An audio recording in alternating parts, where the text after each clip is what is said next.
dobro nam došle, pa onda ja vama kažem šta je od tehnike tu. Ovo snima ton, tamo jedna kamerica snima pravo nas, evo ova još jedna tamo i ova snima cijelo auto. Moraš ja jednu fotkicu opaliti. Morat ćeš opaliti, da. Of the technology. I za mene isto. Da. I sad nam vi još, znači imamo jednu Lejlu ili Leilu.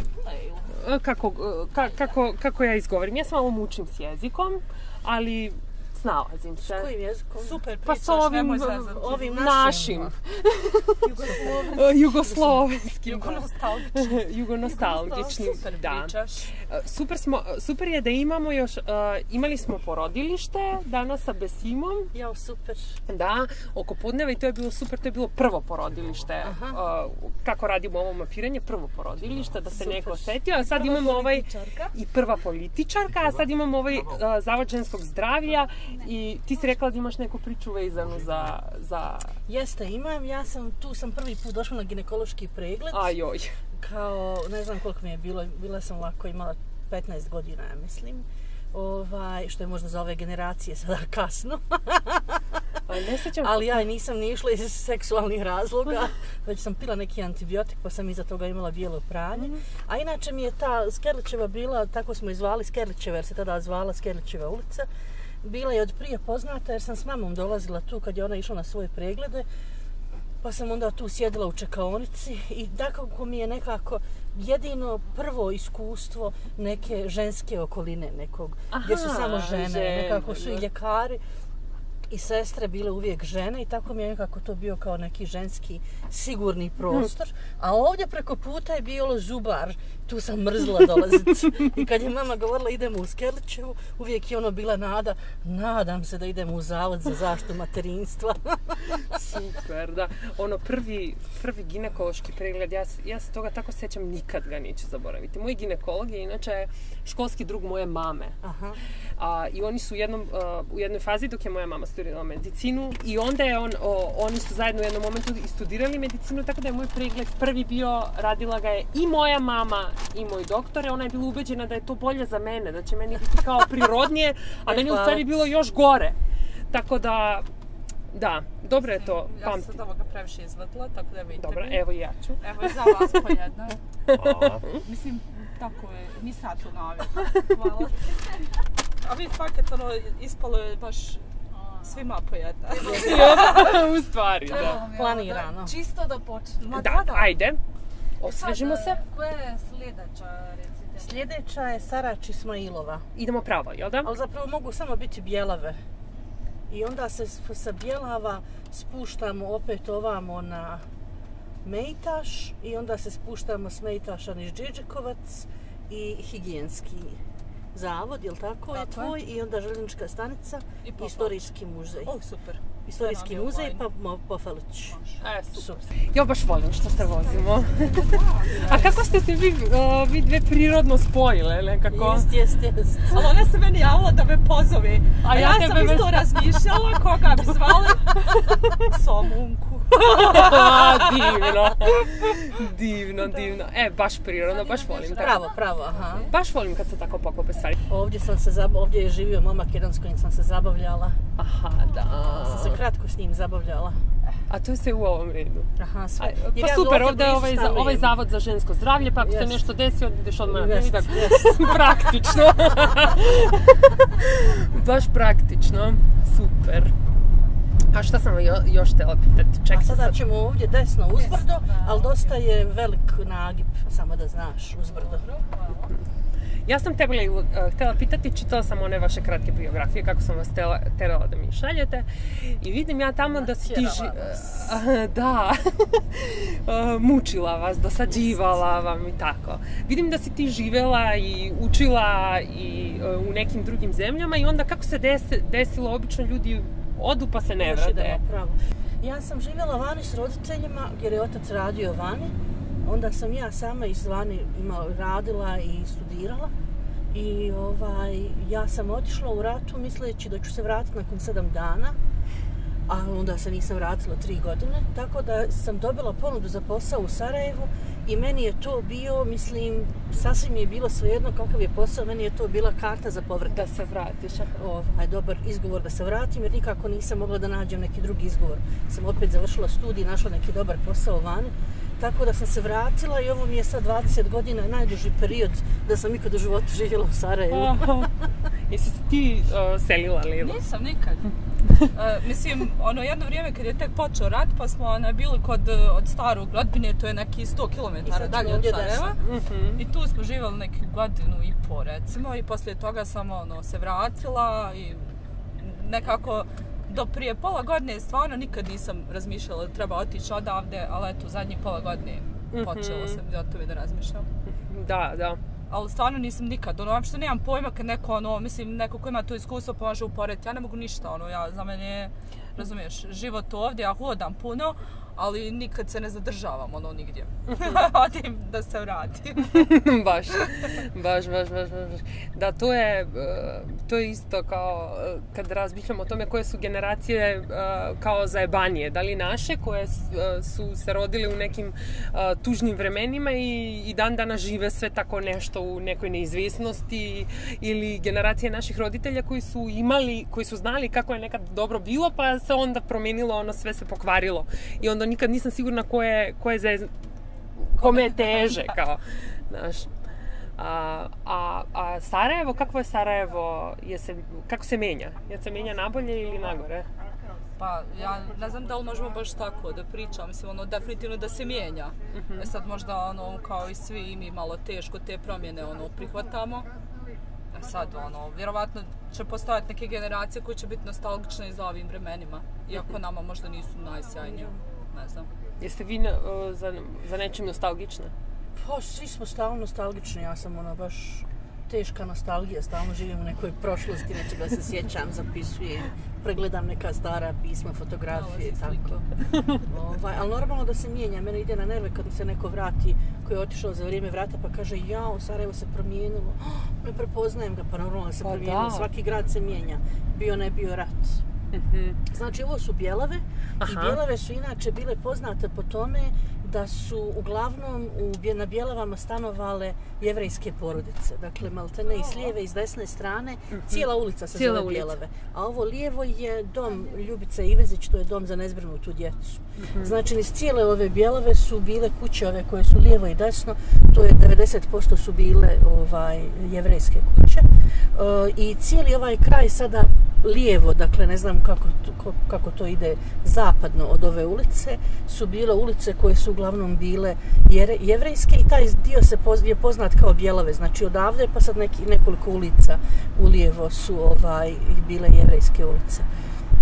Ja sam za Bjelave uvijek znala da je bila ulica u kojoj je bilo dosta Jevreja, a počela sam raditi jedno malo istraživanje koje se zove Sjećanje na Lunu iz Sarajeva, jer nekako radeći neke male projekte na, ne znam, suočavanje s prošlošću, pokušaj da se loša iskustva iz istorije koriste, da se nekako promijeni svijest mladih, da počnemo razmišljati na drugi način ili da, ne znam, kroz priču o holokaustu djeca kroz nešto što je drugo, indirektno, dakle što nije lično njihovo u smislu Srbi, Hrvati, Bošnjaci i ovaj rat, da pokušaju prepoznati te neke negativne situacije i naučiti kako da se bore prema njima. Dakle, da pokušaju početi da ne vole rat, da ne vole nasilje i da shvate da je bilo koja vrsta nasilja negativna. Onda sam pomislila kako mi nekako u tome svemu fali ženska priča.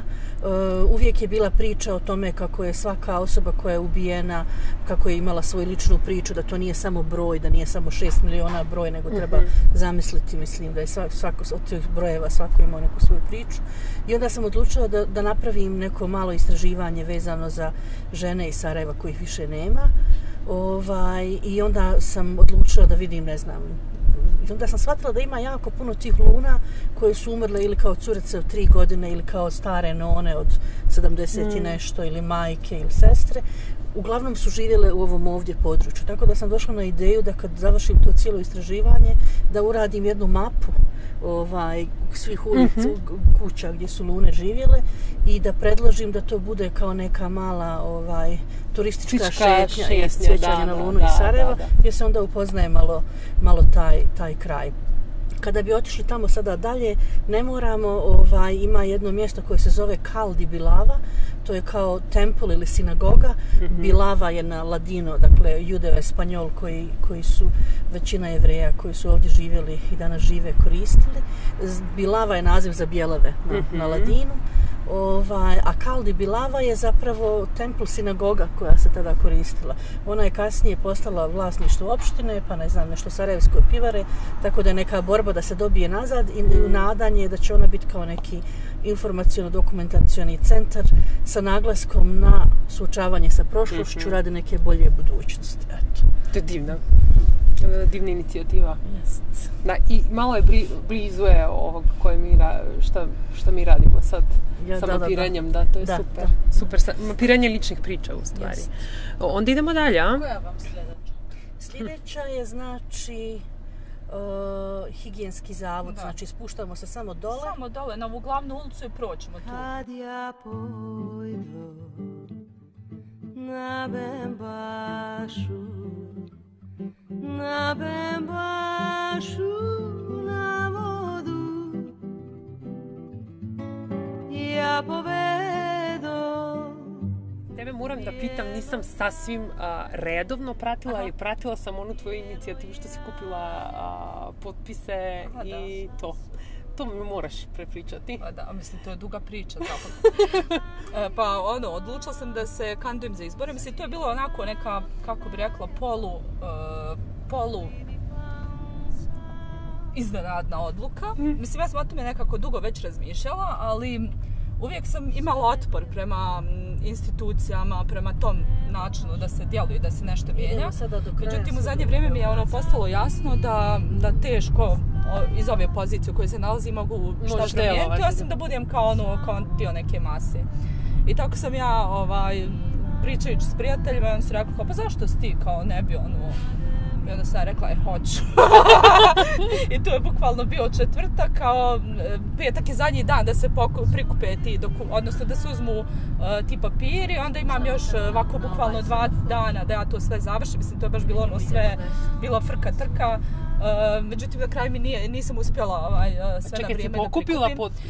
Jesam, ali sam kasnila. Ajoj. I ja sam se ipak nadala da će on to uvažiti, jer ima jedna stavka u zakonu na koju sam se ja bila previše možda malo pouzdala, ali na kraju je ispalo da su oni odbili moju prijavu upravo zato što nisam imala dovoljan broj potpisa. Iako je za to kratko vrijeme koje sam ja imala, je sve išlo u rekordnom roku. Znači, ja sam morala uporedo da skupljam potpise i da skupljam 1000 maraka. I ono što je bilo šega da sam ja te pare skupila lakše nego 200 potpisa. Ali eto, i potpisi su išli okej, ali malo je bilo prenaporno, znaš, ti sad moraš 200 ljudi bukvalno svima da kažeš, ja sam taj, da skandujem i malo je to bilo iscrpljujuće i onda u jednom trenutku sam bila i pala, sestra mi je pomagala, ali opet smo bile, da, to je taj razlog. I onda ništa nije bilo od toga, onda sam se žalila, nisu mi uvažili žalbu, sada smo pisali apelaciju u Ustavnom sudu, pa evo... A nije valjda, pa ti imaš cijelu priču. Mislim, meni je ono što je meni najljepše u cijeloj toj priči jeste da se toliko ljudi uključilo, da sam skontala u stvari da postoji dovoljno ljudi koji u stvari vide da ja nešto radim i meni je bilo super. I onda javilo mi se jako puno ljudi da donira te pare, pošto nisu mogli su da me potpišu se ljudi samo iz moje opštine, a onda ta cifra od 1000 maraka, znači to je, vjerujte, to s donacije od 10 maraka, 20, 50, koliko je ko mogao. I to mi je bilo nevjerojatno i svi ti ljudi koji su mi se javili i rekli, podrška. Meni je to, znači ja sam dođem navečer i onda plačem od muke što skupljam te potpise i od sreće, što je toliko ljudi okupilo. Hajde sad do ovdje, pošto smo na sred glavne ulice. Ajde. Znači ovo je ta raskrsnica, ne znam sad, vjerovatno se sjećate te 2014. kada su ovdje dešavali ti plenumi i protesti, jeste. I ovo je ta glavna raskrsnica koju smo mi svakodnevno blokirali. Sad, mislim, meni je bilo bitno da dođemo ovdje, da pokažemo i da kažem da sam ja bila tu zajedno sa svojim prijateljicama i prijateljima. I ono što se desilo nakon tih protesta jeste bilo na neki način minimiziranje ženskih napora. Kada je sve to krenulo, bilo je puno više žena. Nekako, i kada bi sad sjeli i analizirali sve te sitne stvari koje su trebale da budu urađene, ja sam 100% sigurna da su žene odradile većinski dio posla. Međutim, kada su krenule debate, rasprave, analize, žene su bile gotovo u potpunosti isključene. I onda kada sam ja pitala zašto su žene isključene, dobila sam naravno razne odgovore, između ostalog da žena, znači oni su kontaktirali jednu ženu ili dvije, nije mogla. Nije mogla doći da govori. Da. Znači, uopšte nisu se ni potrudili da nađu, razumiješ, sagovornicu koja će doći i ispričati. I tako da sam se ja to ljutila. Međutim, to je meni jako značajno mjesto. Znači, značajno je iz te perspektive aktivističke, jer aktivističku scenu mahom čine žene. I opet, naravno, susreću se sa tim problemom da njihov rad, njihovi napori ostaju nevidljivi. Ali eto, ja se nadam da ćemo mi sad s ovim sve to promijeniti, da će se ženama predati ti kredit, ili kako se to već zove. I vidim sad i kod vas slično da se dešava i to što se dešavalo i vidjela sam jako puno stvari koje se dešavale ovdje i to mi je bilo nevjerovatno i svo to vrčenje u krugu i nemamo jasnu viziju, ne znamo gdje idemo, postoji momentum, ali jednostavno mi nemamo jasnu strategiju i ljudi koji su tu tek se dogovaraju šta treba i gdje treba da krenemo. Ali šta znam, opet, ja vjerujem da smo iz toga naučili jako puno. Pa da, apsolutno je važno. Mislim, to se u Skoplju dugo dešavalo cijelo je proleće i u suštini veliki deo leta protekao u tim kao protestima. Stvari u tome da je paralelno tekli su ti neki politički pregovori i za mene lično je problem... Ali to je taj problem sa politikom i institucijama gdje oni u trenutku kada mi stvarno svojim naporima, svojim skromnim resursima stvarno nešto napravimo, onda oni se pojave kolešinari. To nije kod nas bio takav slučaj da su političari dolazili, na primjer, na naše proteste ili na naše građanske inicijative. To i nije tako bio problem, već je bilo za mene, moja perspektiva je ta da su tekle paralelno stvari. Znate, ovdje imate 1000 ljudi, hiljade ljudi koji se zalažu za nešto, koji su čak i pisali, kako se to zahteve, to je bilo prilično dobro artikulisano i osnovano, a ovom imaš političke pregovore koje nekako uopšte ovo što se dešava na ulicama ne dodirne. I za mene je to u stvari najveći najporazavajuće i obeshrabrujuće. Ti si kao na ulicama, žrtvuješ se, radiš sve, mislim, ulaziš, dovodiš sebe u neke čudne situacije, a ništa se ne promeni. To je u stvari ono koje te razočarava. A evo ti je stigli smo već i kod moje druge tačke. Da, mislim, možemo nastaviti tu priču o protestima, jer mislim da je jako bitno prvo sabrati sva ta naša iskustva, a onda i vidjeti, mislim, ja sam poslije toga naravno bila u totalnom downu, u strašnoj jednoj depresiji, stvarno mi je trebalo vremena da to sve prevaziđem. Jer toliko sam se razočarala kada sam skontala da smo mi toliko slabi. Ali stvarno boriti se protiv sistema koji te ugnjetava i u pravu je što te ugnjetava, a ti s druge strane nemaš odgovor. A mi smo opet, nemamo, razumiješ, oni imaju taj neki, ja bih rekla, ali stvarno, taj materijalni jedan segment gdje su oni svjesni da moraju nekako održati ovo stanje da bi dalje živjeli u tom blagostanju, jeli? A mi nemamo taj moment i zato mislim da je nama bilo puno teže i da se dogovorimo, razumiješ, i da pristanemo na kompromise. Nekako svi smo vukli na svoju stranu, a onda isto tako se i pokazalo da su i političke partije svjesno i namjerno ubacivale ljude koji su podrivali to sve što smo mi postizali. Da. I mislim, ono, ovako kad pričam, ono, zvuči kao da sam ja sad neka, ono... Funkcionerka plenuma. Funkcionerka plenuma, šta je to? To je neki oksimoron. Da, ajde sad da se vratimo na ovu našu drugu tačku. Znači ovdje u Sarajevu, kao što vidite, blizu su željeznička, koju sad ne vidimo, željeznička i autobuska stanica. A to je valjda u svakom gradu, u regionu, čini mi se u Skoplju, u Beogradu sigurno, Zagreb, da. Praktično. Aj, dobro, super, pa to je baš lijepo. Ja sam mislila da je to samo kod nas. Da, jeste. Pa ne znam, ja jako volim da hodam. U stvari, jako volim da putujem. Auto, mislim, i vozim i ne vozim, tako da uglavnom idem autobusom ili vozom ili eventualno avionom, to bude ono kao jedno u svake prestupne godine ili tako nešto. Mislim, inače voz mi je najdrže prevozno sredstvo, nažalost kod nas su sad nešto popravljaju te pruge pa ima jako slabo vozova, ali nadam se da će to malo da živne i mislim da je, ne znam, meni je nekako jako puno značilo i u tim trenucima dok sam ja odrastala, dok sam se formirala ono kao osoba, da imam tu priliku da hodam. I poslije svega što smo mi preživjeli, ali ja sam imala 10 godina kad je taj rat počeo, ja sam imala strašne predrasude.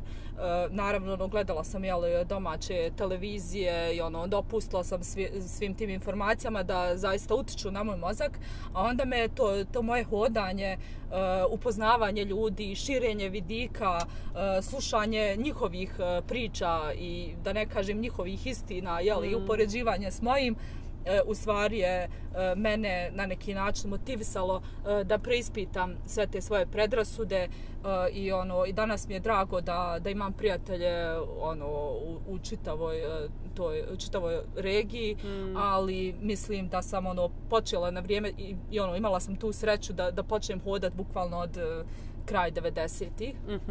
I tada sam trenirala rukomet i tako smo krenuli i sad kao idemo mi, znaš, u Banja Luku. Krenem ja, hoću se vratiti. Hoću se vratiti, ja. I kad sam prvi put išla u Beograd, i onda me je rodbina zvala i onda su mi govorili, pa kako ćeš? Znaš, i bilo je tako te neke, ali stvarno je to bio strah, ne znaš šta te očekuje jer je toliko je, znači, sav naš taj prostor medijski kontaminiran sa nekim pričama da ti bukvalno se pitaš, hoćeš li izvući živ glavu ili nećeš. I da, i kad sam otišla prvi put u Beograd, desilo se da je uhapšen Mladić i bili su ti protesti. Baš si u pravo vreme stigla. Super. I mislim da je za svaku ženu jako bitno da putuje i nekako za mene je ti trenuci kada sam ja sama počela da putujem u stvari na neki način su bili dokaz moje samostalnosti i kada sam vozila auto, mislim, putovala sam tu po Bosni i Hercegovini i to mi je isto bilo super da ja sednem sama u auto, idem negdje i slušam muziku, pjevam.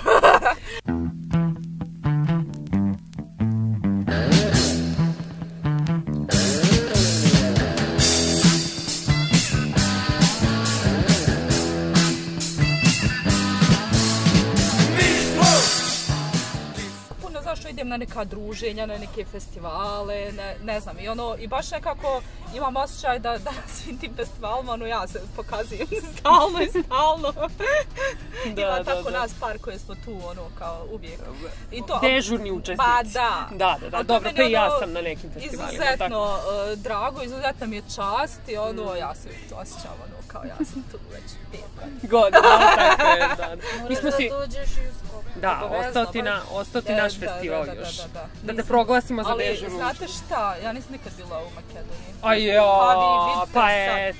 Odlično. Ja sam sad bila u maju, nisam išla na protest jer sam imala iščašenu nogu, ali sam maksus donijela iz Sarajeva kešicu boje koji su za mene Super. Možete malce da ne podgrejete, pošto malce...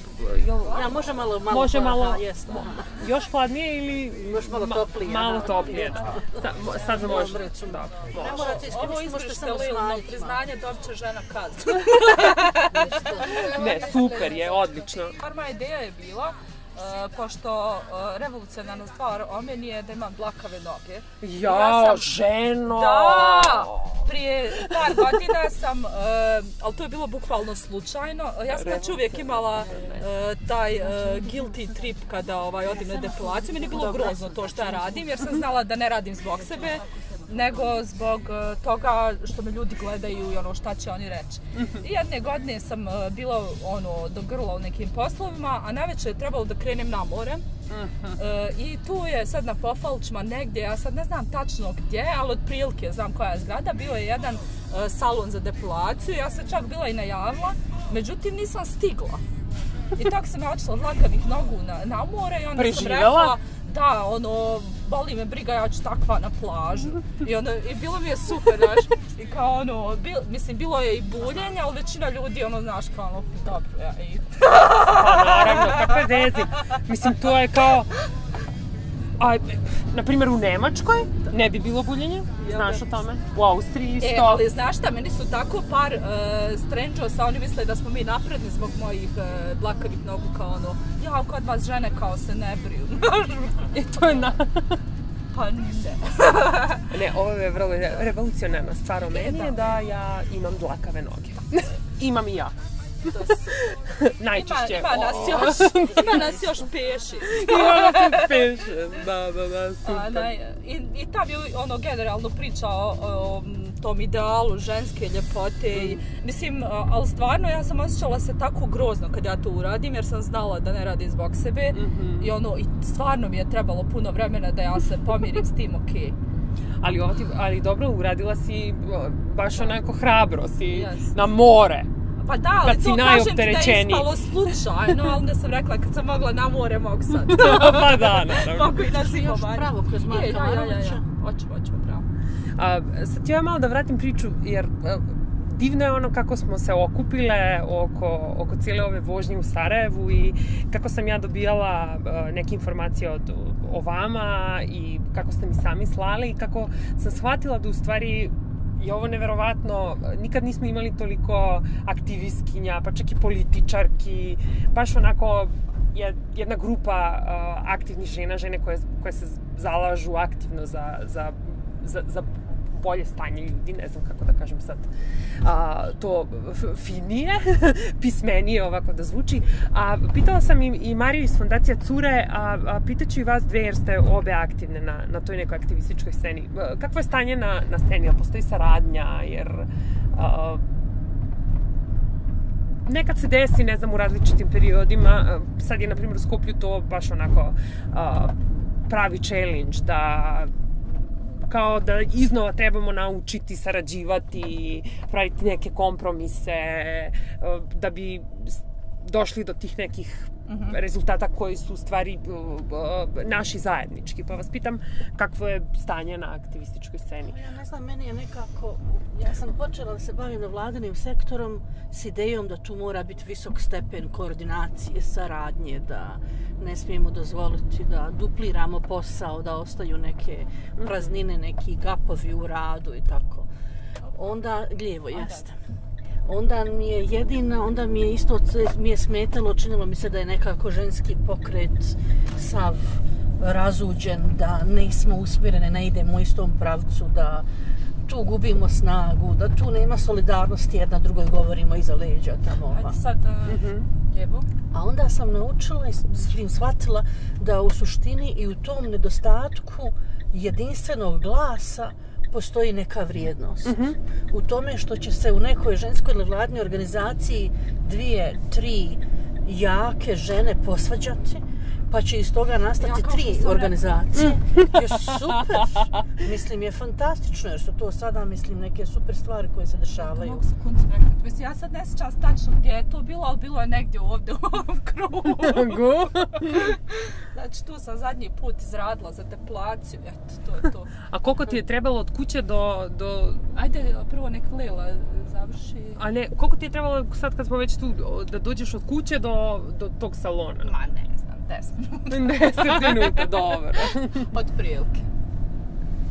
Tako da, mislim, nekako mi se čini kod nas da imamo s jedne strane jedan jak nevladin sektor, ali koji je jak u smislu Sad možeš... profesionalnog nevladinog sektora. Razumijem, dakle, maltene kao da su nevladine organizacije postale kao konsultantske firme. Dakle, profesionalno, dobro organizovane, imaju upravne odbore, savjetodavne, financial management, sve to super funkcioniše, ali mi se čini da su nekako izgubili komunikaciju sa terenom, sa grassroots, kako mi to kažemo, sa bazom. I da, a s druge strane, čini mi se da postoji isto tako jak pokret civilnog društva u kojem, mislim, i Lejla i ja pripadamo i koji su nekako, mislim, bili i ti plenumi. Nas koji smo shvatili više tu besmislenost projektnog rada za civilno društvo, neku kao pobunu da imamo protiv tog projektnog pristupa i želju da se imamo taj neki povratak bazi, dakle da baza opet ima taj neki tu neku snagu i moć koju bi trebala da ima, dakle da baza određuje to šta i kako se radi, dakle da šta trebamo raditi. Da, i da nema sad tog nekog autoriteta, pogotovo u ženskom pokretu između sad nekih koje su, ne znam, moćnije, neki koji su manje moćni, dakle da svi zajedno imamo jednaku moć, da radimo zajedno kroz moć.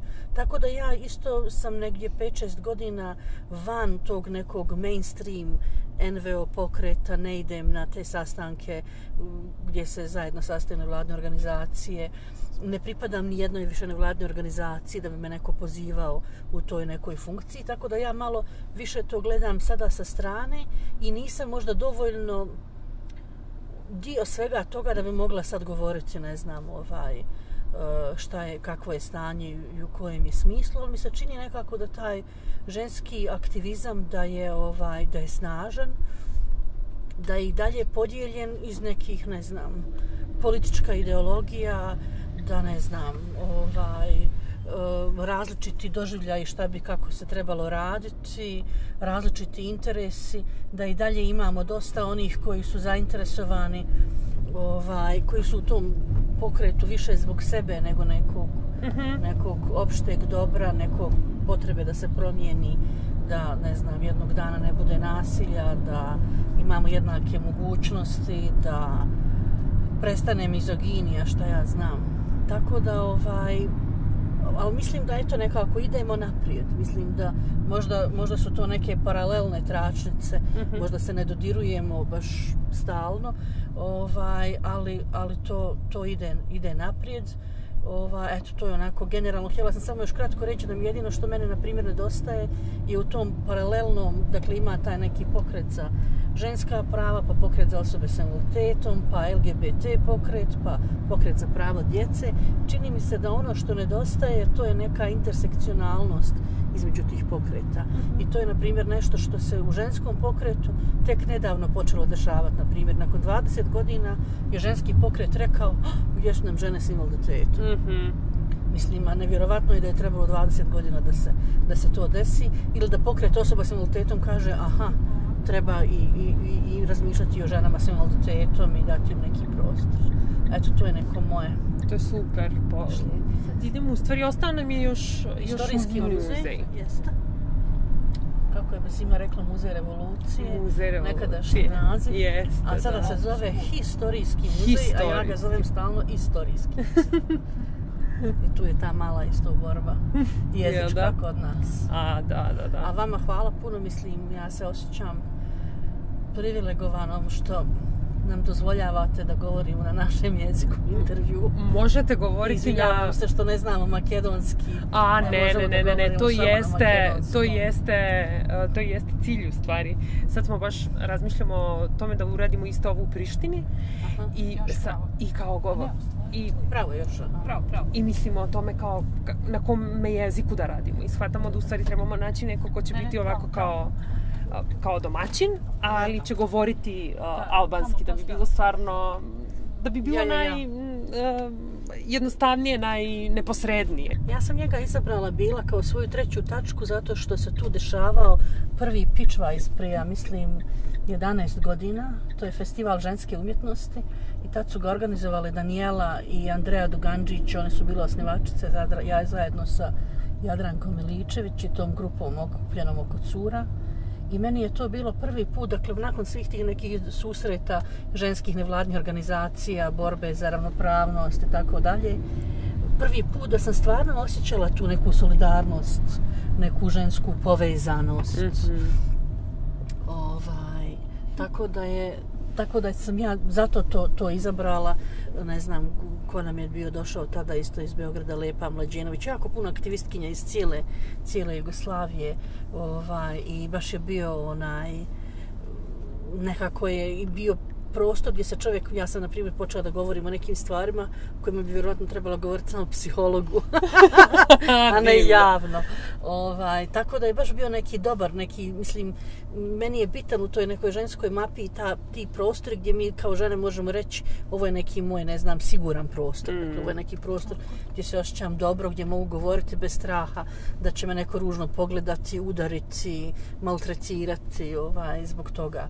I zato volim taj istorijski muzej, ako sam naravno u njega išla i puno prije ranije na razne izložbe, a on je isto bitan danas zato što ga vodi jedna sjajna muzeologinja, kako bi se to kod nas reklo, koja pravi fantastične promjene u muzeju, kakve vidimo vani, kako se danas, mislim, i cijela muzejska građa, kako se predstavlja i radi. Sasvim je to drugačije od onog nekog starinskog načina gdje je to izloženo u vitrinama i sad ne znam, ovaj period, onaj period. Ona zaista pravi fantastične aktivnosti gdje uključuje mlade, uključuje djecu, predstavlja te eksponate koji postoje na jedan način koji bi bio atraktivan građanstvu koji je već malo oguglao na to pitanje kulture i umjetnosti. Tako da mi je drago isto što to spominjemo i zbog nje i drago mi je što je tako jedna žena na čelu takve institucije napravila te super promjene.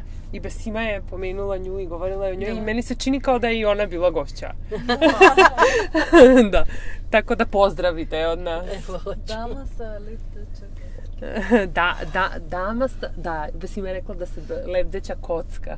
Jeste ima lebdeća kocka. Tako nazivaju zbog kako izgleda zgrada, da. Pa to je to, manje više, stvarno? Da. Ajde, držite ovo sad da dam... Pa nije bilo ni jedan sat. Pa ja...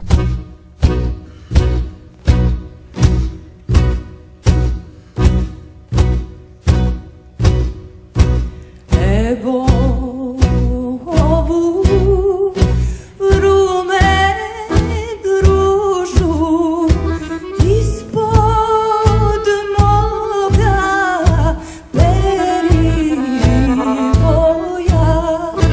nadar tebi dušo šaljem.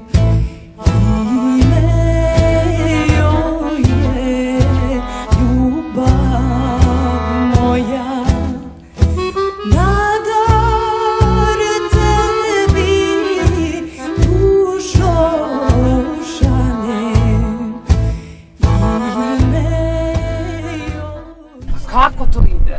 Pa lijepo, pravim pivo, čuj kako to ide. I kako a gdje ga praviš? U dnevnoj sobi? Pa ne, baš u dnevnoj sobi imam jednu prostoriju u kojoj se to sve dešava. Sada ovdje prva lijevo. I tako ja se bavim tom umjetnošću. Pivovarstvo. Da, pivarstvo. Pivarstvo. Vidiš, pivovarstvo, to je to. Pa to je valjda tako Slovenci kažu. Moguće, sve moguće. Da, jel snimaš ti ovo? Da, snimam. Snimaš, o pivu, naravno. Danas smo isto pili neko... Kako nam se ono nešto pivo za otkačene ljude? Kako ono biš? Pa ne znam da li je... Sefte neko. Je li to nešto manja neka? Pa, mislim, to je malo drugačije. Za otkačeni? Da, ali to je... Nije baš iz kućne radinosti. Da, tako sam i mislila, da. Pa ne znam, mislim, super mi je taj svijet pivarstva i žao mi je da i tu ima jako malo žena. Mislim da se i na tome treba poraditi, ali eto, ja sam tu zahvaljujući muškarcima koji su bili. Ne, stvarno su mi jako puno pomogli i jedan čak čovjek, Aleksandar se zove, i dan danas sa mnom kuha. Ali on je bio bukvalno taj, njega sam zamolila, hajde dođi pokaži, mislim, ja to ne razumijem, kao ono stavio lonac, nešto. I onda je on došao, stvarno, taj praktični dio je jako, mislim, puno je jasnije kad ti to stvarno u praksi uradiš i onda ono skontaš da to uopšte nije toliko, znaš, ono neki bauz. Ili hoćete da izađemo? Onda moraš doći kod nas na festival da odradiš radionicu za pravljenje piva. Pa da, znaš šta je, samo malo je... To moguće? Nije da nije, samo je triki u tome da, to mi je isto govorila i Tanja sa ovoga Art Femine. Samo malo me, mislim, moraš imati uslove za to. Uslove, dobro. Između ostalog moraš imati tu prostoriju gdje će se to sve dešavati, koja mora biti savršeno čista, onda stalno ima nešto da se pere, da se čisti, te neke stvari. Mislim, sad ne znam koliko je baš izvodivo, jedino bi moglo ako bi imate nekoga u Skopju ko je voljan da nam ustupi svoju, ne kuhinju, nego nekoga ko već se bavi time. Aha. Mislim, ne znam, ili s kim bi mogli, razumiješ, to je jedina varijanta. Ako je kuhinja u restoranu? Opet je malo triki, zato što moraš ispoštovati neke uslove. Mislim, možemo mi to uraditi, ali šta će ispasti je pitanje. I pivo nije samo skuhati, nego i poslije toga mu moraš priuštiti jedan tretman. Moraš ga pripaziti, da. I to je proces koji traje i baš mora da se bude disciplinovan. Tako da je malo teško, znaš, na taj način, ali ja sam vidjela isto i u Nišu ima neki kao craft beer nešto. Pa sam mislila uopšte ne je bilo loše vidjeti možda s nekim. Mislim, sad ne znam... neko ko već ima. Da. Jer opreme je tu, moraš donijeti lonac, moraš donijeti to posudu za ukomljavanje, fermentor, moraš imati na čemu ćeš kuhati, to bi se moglo izimprovizirati. Ali sve mora da bude, znaš, to bi bilo divno, zamisli da može, da se otrati. Da radimo nije nemoguće. Pa eto, to sad pričamo, da u stvari je malo komplikovano. Jedino što može je... Miša bih htio to da radi. Da, ali... Jedan drug, on isto kao nešto... A je li ima on... Ako ima opremu, to bilo opremu. Ili se kući. Nema on, ali ima njegov... Aj daj, ajde stvarno da ovo radi, mislim, ovo nije loše. Ovo je super. Mislim, ja bi vrlo rado, to bi bilo baš veliko zadovoljstvo i sad sam baš pričala sa ovim mojim prijateljima i prijateljicama iz Banja Luke, oni isto žele kao nešto da pokrenu, meni je to super. Ja baš volila da svi proizvodimo svoje pivo pa da se mijenjamo i to nešto bilo super. Da probavamo. Ja ću da dođem na radionicu probavanja piva. Tako je. Isprobavanja. I na sljedećem semaforu. To je stvar najbolja radionica. Ja baš volim da ste bile. Ja smo vam ispunili očekivanja. Apsolutno. I divno mi je bilo kako ste bile, motene sve 4 ste bile raspoložene, otvorene. Baš osjećam da jedva čekate i vi isto kao mi.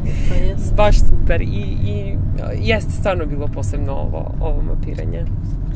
Hoćete li kod mene svratiti sada? Pa, ja ne mogu s vama jer ima ovo teču, moram pustiti da ide kuće. Ali vi ste dobro došli da dođete kod mene, mogu napraviti neku mezicu, imam malo rakije, nemam pive. Pa da, možemo evo na neki pola sata bar. Ajde, možemo. Dobro, hajde, to je teška srca. Hajde. Sad smo završili, hajde još nešto.